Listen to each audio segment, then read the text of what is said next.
Around the year 1496 BC, the chosen leader of the Hebrews rose to the top and led them out of Egypt from oppression into the promised land. He then was given the 10 Commandments by God. But when he came back down from Mount Sinai, they were already worshiping a false god. Moses was a savior. Jesus was a savior. Jesus is supposed to come again. Who's to say Moses won't too?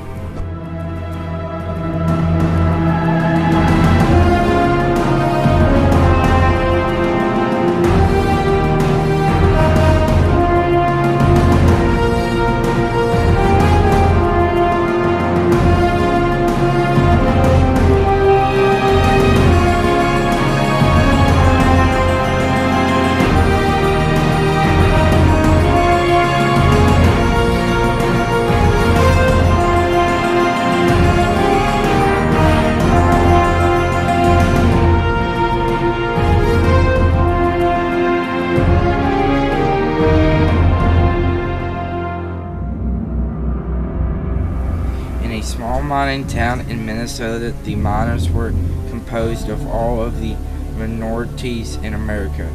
They were so underpaid for doing such backbreaking work that their children were expected to live for a year. For this reason, a young mother was forced to put her newborn son up for adoption. Defying the odds. The day that Moses was brought to the center, the governor's daughter was visiting the center as part of her campaign running for senator.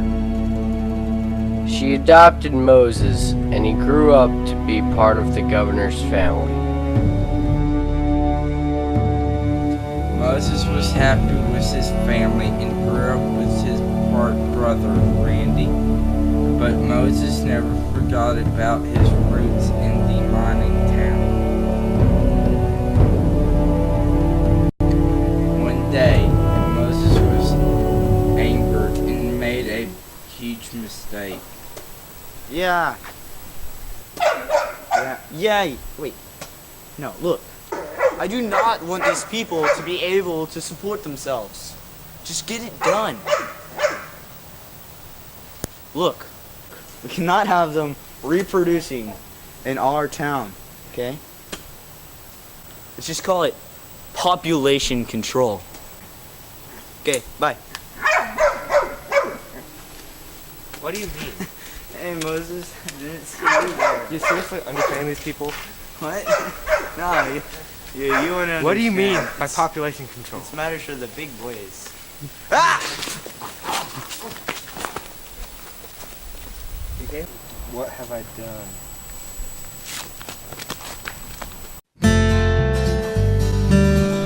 Realizing his mistakes, Moses fled to a small town called Midian, Montana, where he worked as a landscaper. He wasn't paid much, but he got by.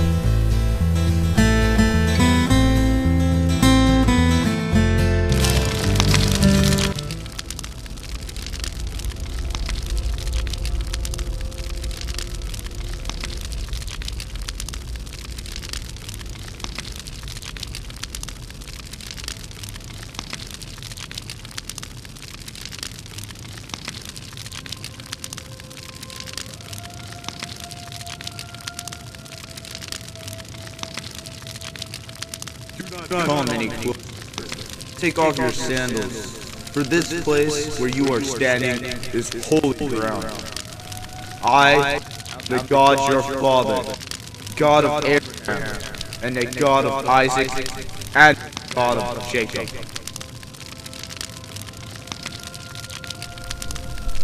I have indeed seen the misery of my people in Egypt. I have heard them crying out because of their slavery, and I am concerned about their suffering. So, I have come down to rescue them from the hands of the government and bring them out of the land into a good and spacious land. a land flowing with milk and honey, the home of Canadians and the Australians. And now the cry of the miners has reached me, and I have seen the way the government is oppressing them. So now, go. I am sending you to the governor to bring my people, the miners, out of Minnesota. And that's why I am here the staff that harnesses the power of reform.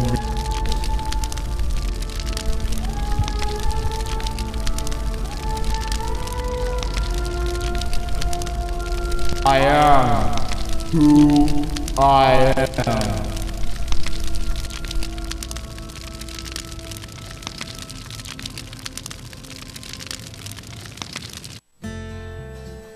And so Moses agreed to save the miners. He soon discovered that the staff made him not stutter.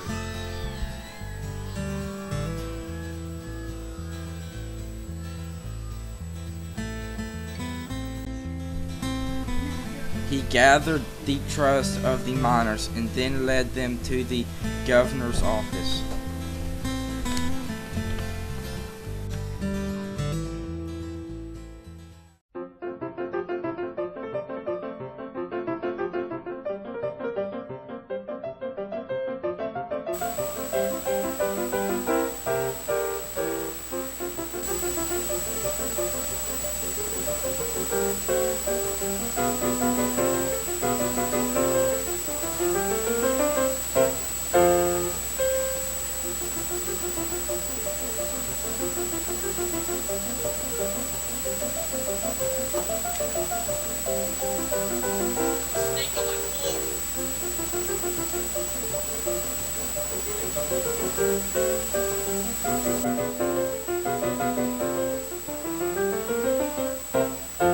And so God did. He sent 10 plagues to the state of Minnesota. God turned all the water into blood, all the grass into frogs, all the leaves into mosquitoes. Flies came upon the land. Livestock died. Everyone broke out in boils. Hail fell from the sky and caught fire. Locusts ate all of the food. The sun turned black. And finally the angel of death set upon the firstborn sons. Except Moses told the miners to coat their doors with the blood of a lamb. After the plagues, the miners celebrated the feast of Passover. Then the governor summoned Moses to the night.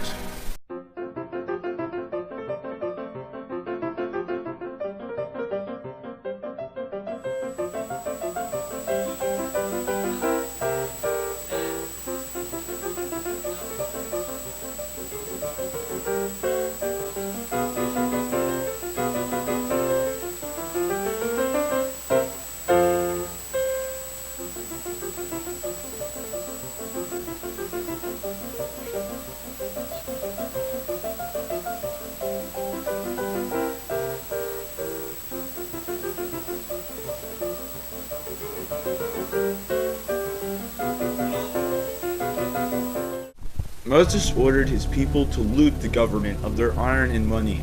So they did and then left. Fire guided them by night and cloud guided them by day. They brought dough without yeast because they didn't have time to work yeast into it. When they reached the lake of the woods, and Moses parted it and led the miners across with the border patrol close behind. When they reached the other side, they closed the lake on the border patrol and they drowned. Then they traveled through the woods. God gave them quail and manna to eat during the day. Finally, they reached the mountain that God had told them of. Moses climbed to the top of the mountain and left the miners at camp at the bottom.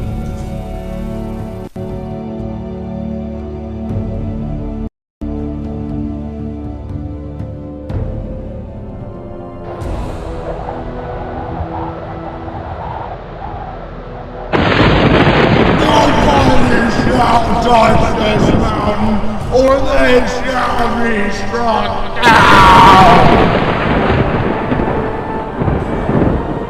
And so Moses delivered the message to the people, and then returned to God. On the third day, lightning, fire, and smoke surrounded the peak of the mountain.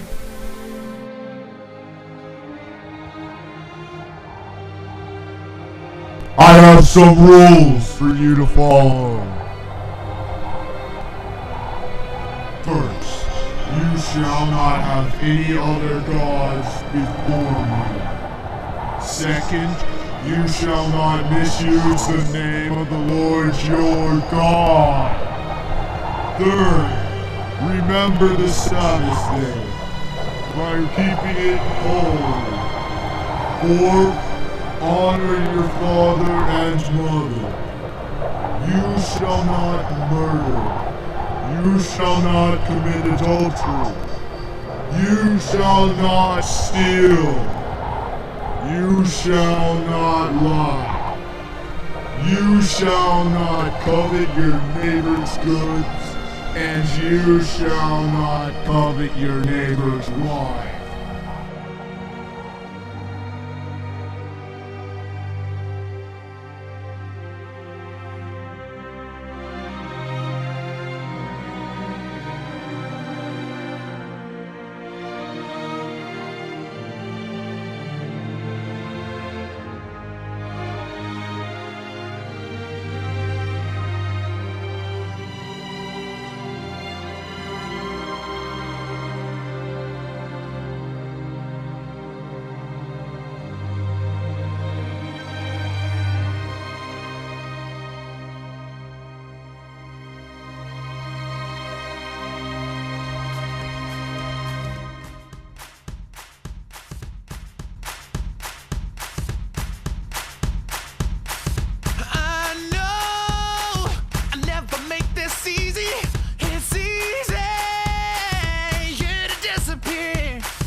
If you stare